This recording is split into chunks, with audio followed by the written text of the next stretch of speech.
আজকে আমরা আলোচনা করব থিওরি অফ নাম্বার সাবজেক্টের একটি গুরুত্বপূর্ণ প্রশ্ন।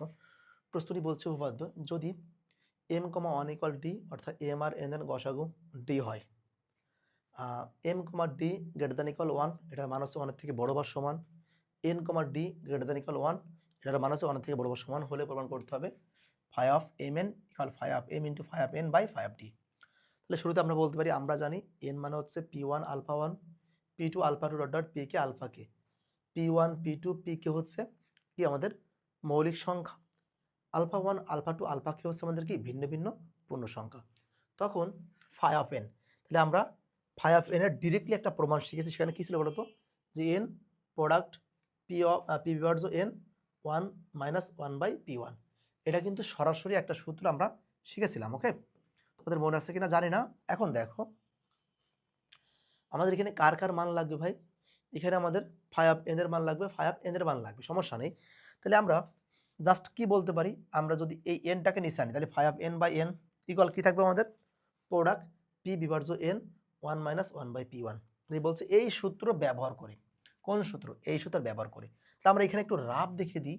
দেখো যে ফাই অফ এই এন এর পরিবর্তে আমরা জাস্ট কি বসাবো, এম এন, ঠিক আছে। আমাদের কথা হবে ফাই অফ কত, ফাই অফ এম এন। তাহলে এখানে এন আছে মানে কি হবে আমাদের, এন আছে মানেও কিন্তু আমাদের ভাই কি হবে, এম এন হবে। তাহলে ইকুয়াল কি আছে, প্রোডাক্ট মানে হচ্ছে প্রোডাক্ট, আর পি পি মানে হচ্ছে ভাই পি, আর এন মানে কি, এন মানে হচ্ছে এম এন, আর কত আছে 1 মাইনাস কত 1 বাই পি। এখন কোনটা আমরা এইটা ফর্মুলা করে দেখো, এই সূত্র ব্যবহার করে পাই, তো এই সূত্র ব্যবহার করে আমরা এটা পাইছি না, এটা পাইছি কিন্তু। এখন এখানে কথা আছে ভাইয়া, এখানে দুইটা পার্ট আছে, ঠিক আছে। আমরা কিন্তু এই পাশে দেখিয়ে দিয়েছি এইটা পাইছি, তাহলে এইটা সমান সমান এটা পেলাম। এখানে দেখো পি দ্বারা এম এন বিভাজ্য, দুইটা সংরক্ষিত।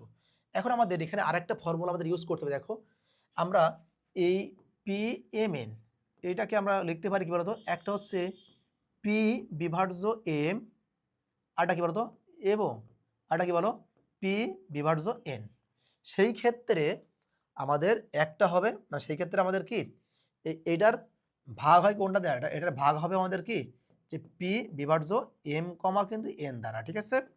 তাহলে আমরা এই সূত্র লিখতে পারি, দেখো যে প্রোডাক্ট পি বিভাজ্য এম মানে কি থাকবে 1 মাইনাস 1 বাই p1, তারপর কথা হবে কি প্রোডাক্ট কি পি বিভাজ্য এন 1 মাইনাস 1 বাই পি।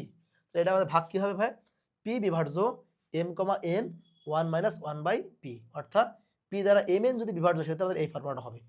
এখন এখান থেকে এই পর্যন্ত মানে আমরা কি জানি phi of M by M, এটা কি, এটা মানে phi of M by M না, কোন সূত্র অনুসারে, ওই আগের সূত্র অনুসারে না ভাই। আমরা কি পেয়েছিলাম, আমরা পেয়েছিলাম phi of N by N, মানে আমরা কি পেয়েছিলাম, মানে পেয়েছিলাম আমরা কত, যে প্রোডাক্ট পি বিভাজ্য N 1 minus 1 by P P, এটা পাইছিলাম। কিন্তু আমরা যদি মনে না থাকে আমরা একটু পিছনে দেখাই দিই। দেখো phi of N by N মানে হচ্ছে প্রোডাক্ট পি বিভাজ্য এন 1 মাইনাস 1 বাই p1। তো দেখো যে প্রোডাক্ট পি বিভাজ্য এম 1 মাইনাস 1 বাই পি মানে কি বলতে পারি, phi of M by M into এটা মানে কি বলতে পারি, phi of N by N. তাহলে এইটা আমরা কি বলতে পারি, এই এম কমা এন মানে কিন্তু ডি, তাহলে প্রোডাক্ট পি বিভাজ্য ডি, তাহলে এটা কি বলতে পারবো, যে ফাই অফ ডি বিভাজ্য ডি। তাহলে উপরে কি থাকবে, phi of N into phi of N, কোন করলে হবে M N, phi of D, আর এই হর থেকে লবে গেলে হবে ডি। তাহলে ভাইয়া ফাইনালি আমরা বলতে পারি phi of M N equal phi of M into phi of N into D by D phi of D. ইহাই ছিল আমাদের সেই কাঙ্ক্ষিত প্রমাণ। সো আশা করতেছি প্রিয় ভাই বোনেরা তোমরা এই প্রশ্নটি খুবই ক্লিয়ারলি বুঝতে পেরেছো।